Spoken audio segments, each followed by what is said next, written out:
Read डर और उलझन में। ये सब क्या हो रहा है ओलिविया?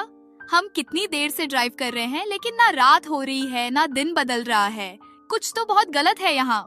तो कहानी की शुरुआत होती है छोटे रीड और उसके डैड से। उसके डैड शिकारी थे और इस बार रीड को भी शिकार पर ले गए थे। उन्होंने हिरण का शिकार किया और फिर रीड को एक चाकू दिया ताकि वो उसकी खाल उतार सके। लेकिन रीड बहुत डर गया, उससे ये नहीं हो पाया। ये देखकर उसके डैड गुस्से में आ गए और उस पर चिल्लाने लगे। यहीं से सीन कट होता है और अब हमें बड़े रीड को दिखाया जाता है। आज उसकी शादी का दिन था, पूरा घर खुशियों से भरा था। शादी के बाद रीड और उसकी वाइफ लॉन्ग ड्राइव पर जाने वाले थे, जिसके लिए उसके डैड ने पहले से तैयारी कर रखी थी। उन्होंने गाड़ी में कुछ ऐसा सामान रखा जो सिर्फ इमरजेंसी के लिए था। ये देखकर रीड को गुस्सा आ गया। शायद वो अपने डैड के सख्त रवैये की वजह से उनसे ज्यादा करीब नहीं था। रीड और उसकी वाइफ ने सफर शुरू किया। रास्ते में पता चला कि उसकी वाइफ प्रेग्नेंट है। दोनों अपने आने वाले बच्चे के बारे में बात कर ही रहे थे कि अचानक एक कार सामने आ गई। रीड ने ध्यान नहीं दिया और उनकी गाड़ी टकराने से बाल बाल बची। उसकी वाइफ ने उसे लापरवाही के लिए खूब डांटा। कुछ दूर जाने के बाद ये लोग ऐसी जगह पहुँचे जहाँ दो रास्ते थे। इन्हें समझ नहीं आया कि किस ओर जाना है। वह एक साइन बोर्ड लगा था जिस पर लिखा था कि पास में ही एक फ्यूल स्टेशन और स्टोर है। रीड की वाइफ ने कहा कि हमें इस रास्ते पर जाना चाहिए क्योंकि फ्यूल स्टेशन और स्टोर्स आमतौर पर हाईवे के करीब होते हैं। ये लोग उस रास्ते पर बढ़े, लेकिन अजीब बात ये थी कि वहाँ कोई ट्रैफिक नहीं था। जब वे स्टोर पहुँचे तो देखा कि वो पूरी तरह खाली पड़ा था। अंदर एक बूढ़ा आदमी बैठा था, लेकिन जब इन्होंने उससे बात करने की कोशिश की तो उसने कोई जवाब नहीं दिया, जैसे वो सो रहा हो या बेहोश हो। तभी अचानक एक बूढ़ी औरत उनके करीब आ गई। उसे देखकर दोनों थोड़ा घबरा गए, लेकिन फिर खुद को संभाल लिया। रीड की वाइफ ने उस बूढ़ी औरत से वॉशरूम यूज करने की इजाजत मांगी। बूढ़ी औरत ने सख्त लहजे में कहा, गंदा मत करना। फिर उसी बूढ़ी औरत की मदद से इन्होंने हाईवे तक पहुंचने का रास्ता पता किया और वहां से निकल गए। सफर के दौरान दोनों फिर से बातें करने लगे।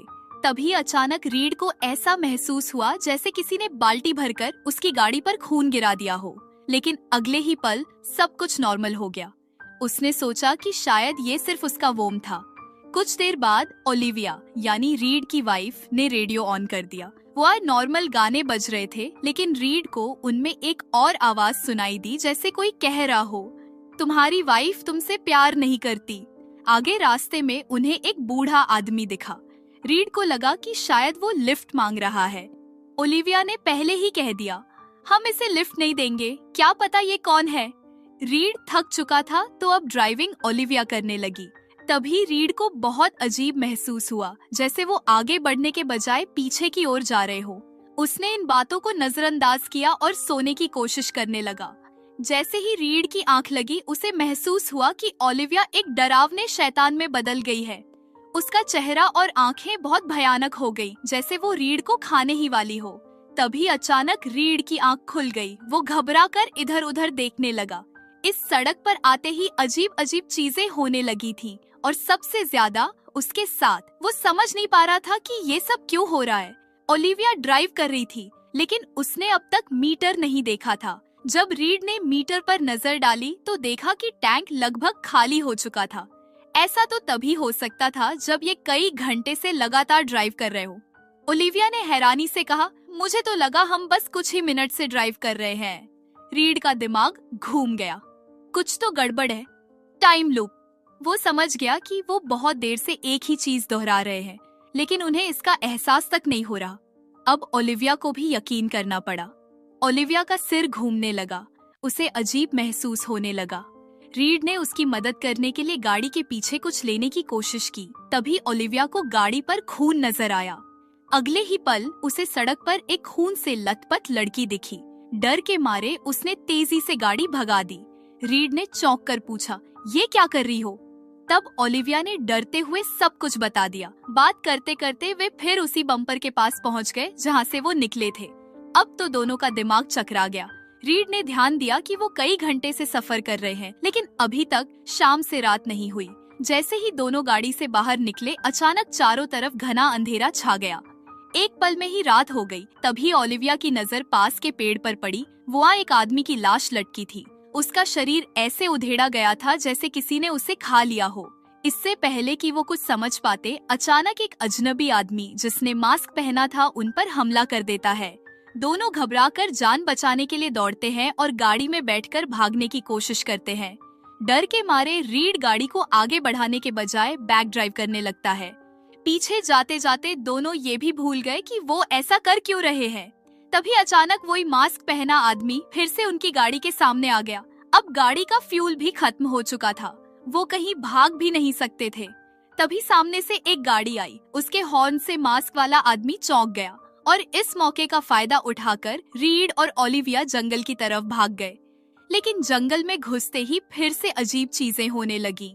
उन्हें याद ही नहीं रहा कि वो जंगल में क्यों भाग रहे हैं। फिर अचानक समय जैसे रुक गया और जब उन्हें होश आया तो उन्होंने खुद को किसी अंधेरे कमरे में बंधा हुआ पाया। अब दोनों जख्मी थे और उन्हें एहसास हुआ कि उन्हें किडनैप कर लिया गया है और जिसने उन्हें किडनैप किया था वो कोई और नहीं बल्कि वही मास्क मैन था। तभी ओलिविया ने रीड की तरफ देखा और कांपते हुए कहा, मुझे तुम्हें एक सच बताना है, मैं तुमसे प्यार नहीं करती थी। रीड के दिल को जैसे किसी ने चाकू मार दिया।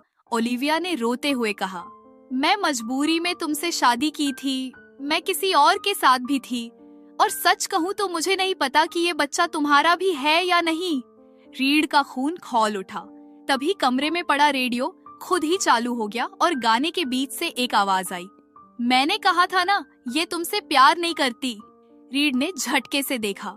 वही मास्क पहना आदमी पास में बैठा था और वो शायद उसी मरे हुए आदमी का मांस खा रहा था।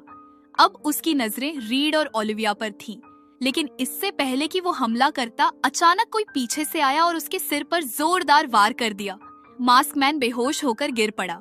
रीड और ओलिविया ने देखा कि ये वही बूढ़ा आदमी था जिसे उन्होंने पहले स्टोर पर देखा था, वही जो उन्हें इस जगह पर आने से रोक रहा था। रीड ने हड़बड़ाकर पूछा, ये सब क्या है, हम कहाँ हैं?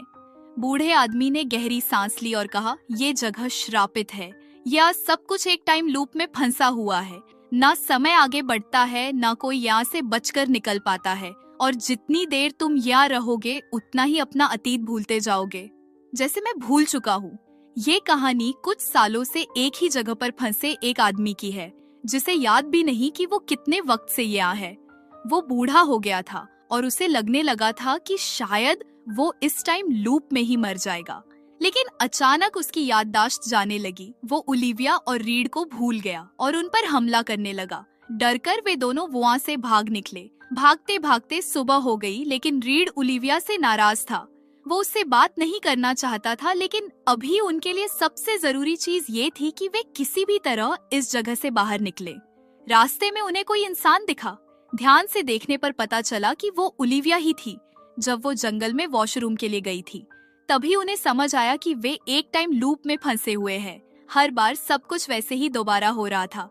रीड ने तुरंत एक पत्थर उठाकर पुरानी ओलिविया को डराया ताकि वो वहाँ से चली जाए। अब उसे समझ आया कि पहले उसे डराने वाला कोई और नहीं बल्कि वो खुद था।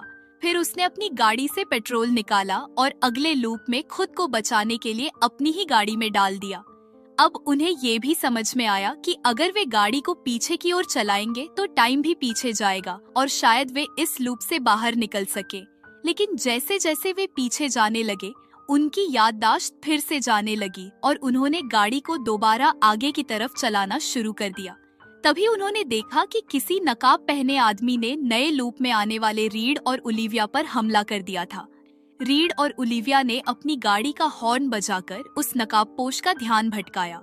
ओलिविया ने गाड़ी में पीछे देखा तो एक चाकू रखा था। उसे लगा कि शायद रीड उसे मारने के लिए चाकू लेकर आया था, क्योंकि अब उसे ओलिविया की सच्चाई पता चल चुकी थी। डर के मारे उसने वही चाकू उठाया और रीड को गाड़ी से बाहर निकाल दिया। रीड बार बार उसे समझाने की कोशिश करता रहा, रुको, ऐसा कुछ नहीं है जैसा तुम सोच रही हो, बाहर खतरा है। लेकिन ओलिविया ने उसकी एक नहीं सुनी। जैसे ही रीड गाड़ी से बाहर निकला उस पर किसी ने हमला कर दिया। लेकिन ये देखकर ओलिविया हैरान रह गई कि जो मास्क पहने आदमी उन पर हमला कर रहा था वो कोई और नहीं बल्कि खुद ओलिविया का ही फ्यूचर वर्जन था। वही जिसने इन्हें किडनैप किया था और वही जो इंसानों का गोश्त खा रही थी। अब ओलिविया का दिमाग खराब हो चुका था। वो जल्दी से गाड़ी में बैठ गई। रीड भी किसी तरह बचकर गाड़ी में आया और दोनों ने तेजी से गाड़ी को बैक ड्राइव करना शुरू कर दिया। जैसे जैसे वे पीछे जाने लगे, वक्त तेजी से बदलने लगा। दिन और रात ऐसे बदल रहे थे जैसे कोई लाइट ऑन ऑफ कर रहा हो। फिर वे उसी रास्ते पर पहुंचे जहां से उन्होंने ये सफर शुरू किया था। सब कुछ ठीक हो गया, लेकिन बहुत देर हो चुकी थी। रीड ने फोन देखा तो फैमिली और दोस्तों के बहुत सारे मैसेज आए हुए थे। उसे समझ आया कि वो इस जगह पर बहुत लंबा अरसा बिता चुका था, लेकिन अब ओलिविया मर चुकी थी और उसका बच्चा भी। अब इस जिंदगी में कुछ बचा नहीं था। वो गाड़ी से उतारा और उसी रास्ते पर चल पड़ा जिससे वो बड़ी मुश्किल से बाहर निकला था। और तब उसे एहसास हुआ, यही तो वो बूढ़ा आदमी था जिसने शुरू में उसे यहाँ आने से रोका था। अचानक जंगल में उसे एक छोटी बच्ची दिखी जिसकी शक्ल हूबहू उसी से मिल रही थी। उसने समझ लिया कि ये उसकी ही बेटी थी जिसे शायद ओलिविया के किसी वर्जन ने जन्म दिया होगा, और अब वो भी इसी जंगल में फंसी थी। बच्ची के पास रीड और ओलिविया की एक तस्वीर थी। रीड ने तस्वीर को गले लगाया, रो पड़ा और कहानी यहीं खत्म हो गई।